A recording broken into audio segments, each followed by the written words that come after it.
क्योंकि इसका जड़ तंत्र मजबूत है, जड़ तंत्र मजबूत है। और इसके आपने एक चीज़ और पूछा था कि बारिश कम होने पे पैदावार देगा नहीं देगा। अगर बारिश कम होती है चाहे ज़्यादा होती है तो आपको पैदावार पूरी मिलेगी, क्योंकि जो मैं जड़ तंत्र की बात करिए, इसके जड़ जो है ना वो गहराई तक जाती है। आपने देखा होगा कि जितने भी ये पेड़ खड़े हैं सामने, इनको कभी कोई पानी नहीं देता, ठीक है ना। जब छोटे होते हैं जब पानी देते हैं आप, बड़ा होने के बाद पानी देते हैं। बड़ा होने का पानी इसलिए नहीं देते कि इसकी जड़ नीचे तक गई हुई है। जो ज़मीन में नीचे 2-3 फीट तक भी मतलब नमी है ना, उसे वो मतलब उसके लिए पर्याप्त होती है। इसीलिए इस बाजरे का जो जड़ तंत्र है वो मजबूत है, और जड़ तंत्र से ये मतलब अपना जो है ना नमी को जो है ना अपटेक करता रहता है, जिससे कि मतलब बना रहता है। इस बाजरे के अंदर एक खासियत ये है कि जो पत्ता पहले निकलेगा वो पत्ता इसका आखिरी तक आपका हरा रहेगा। जब बाजरा आपका कटेगा, आपका सिट्टा पक जाएगा लेकिन बाजरा पूरा हरा रहेगा। पशु को खिलाने के लिए बहुत अच्छा है।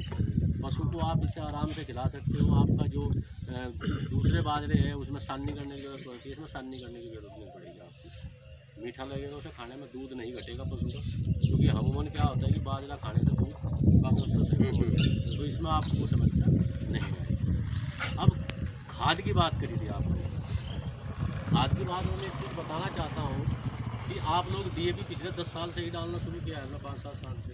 पहले डीएपी नहीं डालते। हाँ पहले तो डीएपी क्यों डालते हो आप, क्या फ़ायदा है उसका? मतलब लाग जा नमी राख दे जमीन में लाग जाए जो बीज है खुराक मिल जाएगी, खाद बना जो सरकई भी कोई नहीं खुराक मिल जाए। मैं बताता हूँ डीएपी का क्या फ़ायदा है। डीएपी एक तो आपके जड़ तंत्र को मजबूत करता है, हाँ जड़ें बढ़ती है डीएपी से। दूसरा ये है कि तने को मजबूत करता है, जो फुटाव निकलते हैं वो फुटाव ऊपर तक जाते हैं। तो इसका फ़ायदा क्या हुआ, आपके 4 फुटाव निकले। कुछ बाजरों में क्या होता है वो नीचे रह जाते हैं। ये वैरायटी का कैरेक्टर होता है। जैसे अगर फौजी के अंदर 4 फुटाव निकले, 4 के 4 ऊपर जाएंगे, तो वो 4 फुटाव जब ऊपर जाएंगे तो 4 बाजरे आएंगे। जब फुटाव एक सार होंगे तो बाकी भी एक सार होगी, तो आपकी पैदावार बढ़ेगी। इसी प्रकार मैं ये बोलना चाह रहा हूँ आप लोगों को, मैंने डीएपी का उदाहरण आपको इसलिए दिया कि डीएपी धीरे धीरे लोगों ने डालना शुरू कर दिया। अगर मैं आज से 10 साल पहले की बात करूँ तो यहाँ पे डीएपी लोग नहीं डालते। इसीलिए पोटाश एक ऐसा तत्व है जो हमें डालना चाहिए। पोटाश को आप 10 किलो इस बार जरूर डाल के देखिए। और आप ऐसा कीजिए, 1 किले के आधे हिस्से में पोटाश डाल दीजिए आप, और आधे हिस्से में मत डाल दीजिए। आपको पैदावार का जो है ना बहुत अच्छा आपको बेनिफिट आएगा। तो उसके अंदर आपके तो दाना मोटा होगा, तो दाना का चमकदार होगा आपका, और उसके अंदर पैदावार आपकी बढ़ेगी। ये थोड़ा सा आप करके देखिए एक बार, मतलब आज ऐसा करके देखिए जिससे कि आपको एक बेनिफिट मिले ना पोटाश दे। हाँ, अगर जो पोटाश देता है ना, आप जब कॉटन की खेती करते हो आपने देखा होगा, तो कॉटन के अंदर एक चीज़ ये होती है कि हम लोग यहाँ पे स्प्रे बहुत कम करते हैं कॉटन में। जो ये वाली बेल्ट है, जो सिरसा हिसार वाली बेल्ट है, वो खाद की स्प्रे बहुत ज़्यादा करते हैं।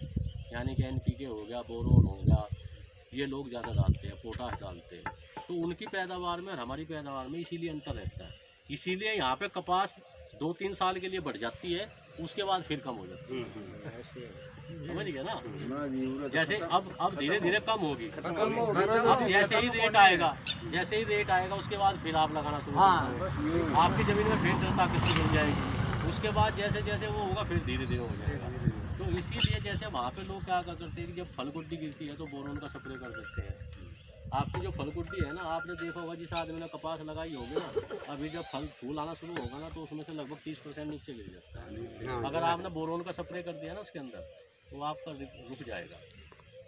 अब ये देखो कितना फल हमारा नीचे गिर गया और कितना रुका। अगर वो फल में से हमने 50% भी